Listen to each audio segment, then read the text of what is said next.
شاه زلمایو خورا دل استقلال غواړي دا میړانایو خورا سور استعمار مدفن کړه ژوند یو خورا زل د دستار پرخور د پګړایو خورا. ریاست عمومی رسیدگی به حوادث و اطفائیه طی اقدام پروسه آگاهی دهی در مورد فعالیت‌های این اداره و جهت اتخاذ تدابیر برای جلوگیری از حوادث و اقدامات لازم را در شهر کابل و خصوص در منطقه کوته سنگی به راه انداخت. ریاست عمومی رسیدگی به حوادث و اطفائیه در تشکیلات خود یک آمریت داره به نام آمریت آگاهی عامه. ما قبلا هم بار در سطح کشور کمپاین های آگاهی دهی داشتیم به هموطنان خود موضوعات ایمنی که از وقوع حوادث جلوگیری میکنه به سمشان رساندیم. بار دیگه امروز در ساحه کوته سنگی قرار است یک کمپاین آگاهی دهی برگزار نماییم به خاطر جلوگیری از آتش سوزی ها و دیگر حوادث و واقعه. درباره اطفائیه ان شاء الله معلومات دارین؟ کم که باز دیگه بخوره معلومات زفته این انشالله شماره 101 اطفائیه است و همیشه در نمودایش هم است و هر وقت کدام حادثه و کدام مشکلی پیش می انشالله با شماره 101 به تماس. بخیر باشید.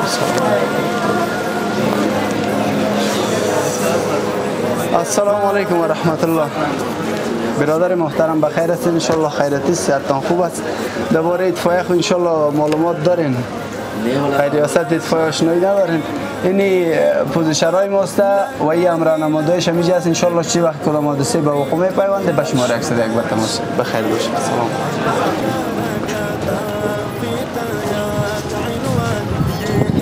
هموقعات و آتش سوزی که در شهر کابل و دیگر نقاط کشور صورت گرفته اکثریتشان از طریق شماره 101 چون که ما بار از طریق رسانه ها به سمی همه ملت دکانداران مارکتداران و پمپ استیشنداران رساندیم که برای کل مردم معلوم است که لمبر اصلی ریاست عمومی رسیدگی به حوادث و اطفائیه لمبر 101 هستند. از این طریق مردم زنگ زدن باز دسترسی وقت رسیدگی صورت گرفتن. السلام علیکم و رحمت الله. برادر محترم خوب هستین خیرتی است. خیر ریاست اطفائیه ان شاء الله آشنایی خود دارین. این پوزیشن‌های ماست. چی وقت کدام حادثه میشه به شماره کارمندان این اداره به منظور بلند بردن سطح آگاهی دکانداران و مردم این بار به منطقه کوته سنگی رفته و از چگونگی فعالیت‌های ریاست عمومی رسیدگی به حوادث و اطفائیه کابل، نحوه جلوگیری از آتش سوزی و وقایع حوادث و مردم اطلاع رسانی کرده و با توزیع بروشورها نیز به آگاهی دهی در این مورد پرداخته است. اول خو مننه کوم ډیر زیات د اطفائیه د ټیم څخه چې په نن ورځ چې د تقریبا مارکیټونه دکانونه او ډیری کورونو ته ډیری وړو ته ځوانانو ته مشرانو ته د بروشورونو دغه کړل نشر کړل یا هم هغې ته ورسپارل. دا په دې کې چې موږ د دې څخه ډېر راضي یو ځکه په افغانستان کې که موږ وګورو اول که دغه مارکیټونو کې ډېر اور د لګښت سره ډېر مخامخ دي. د دوی د مخنیوي دپاره پکې ډېرې لارې ښودل شوي دي چې څنګه مخنیوی وکړو، څنګه خپل ماشومان د دې څخه وساتو، څنګه په کورونو کې موږ او تاسو کولی شو اورونه ګل کړو یا څنګه کوم شی نه چې د اور لګولو لامل کېږي هغې څخه څنګه ډډه وکړو. نو په دې خاص په دې توجه کې موږ ډېر راضي یو د څخه د دوی د زحمتونو نه چې دوی راغلل نن یې په مارکیټونو کې بروشورونه تقسیم کړل، په دکانونو کې بروشورونه تقسیم کړل. د دوی د زحمتو نه ډېره زیاته نړۍ مننه او موږ واقعا چې ډېر راضي یو له دې څخه د دوی د کمپاین څخه د دوی د خدمتونو څخه واقعا ډېر راضي یو.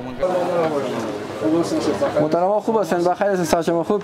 یا آگاهی ریاست اطفائیه می باشه هر زمان خدا نخواسته یک آتش سوزی چیز میشه یک صداش فری می باشه درست است؟ باز با ما با تماشا قربان شما تشکر دارم. قسمی که شما آگاهین در برنامه کمپانی آگاهی عامه پیش ما داشتیم که در لیسه مریم بود، منطقه کابل بود و دیگه مارکت‌های کلان کابل بودن که ما ورقه را توزیع کردیم آگاهی دادیم به خاطر جلوگیری از حریق و حادثات. و امروز شما شاهد هستید که در کوتسنگی آمده مارکت‌های کوتسنگی را ما ورقه را توزیع داریم. ورقه‌های کسک شماره عاجل اطفائیه سگ و شماره تماس اطفائیه سگ خدمت فرسته که حادثه میشه و حریق میشه باید شماره تماس بگیرن. دیگه امروز به خاطر این آگاهی عامه آمدیم دکانداران مارکت‌های همشهری ما این ورقه رو توضیح کنیم. دا گاینامه دی اتفاقی ریاست له طرفه کله چې کوم مشکل ان شاء الله خدای را نه وړي مشکل کوم مشکلات راځي پیښه راځي یو سلیو شماره ته هم د سرایګان تقریبا 800 بالاتر حدود 800 بالاتر واقعی آتش سوزی در سال جاری که به وقوف پیوسته بود از ما جلوگیری کردیم و از خسارتمند شدن زیادتر جلوگیری صورت گرفت تا خدمات صورت گرفت. 24 سال ما در خدمتتون میباشیم. خدا نخواسته که خداوند واقعا دو داشته باشه. قربان شما سلامت. یعنی همشهریان شما بگین خدا نخواسته همسایه‌تان یک دور بعدتون خدا نخواسته قربان شما تشکر. زنده سلامت باشین صاحب. ما همه در خدمت هستیم. قربان شما. سلامت. بخیر باشین صاحب. چکودارایی که اینجا هستن مثلا محافظینی که اینجا هستن اینی برای ما کار شوند ما باید هر چیز زودتر برای ما اطلاع بدن.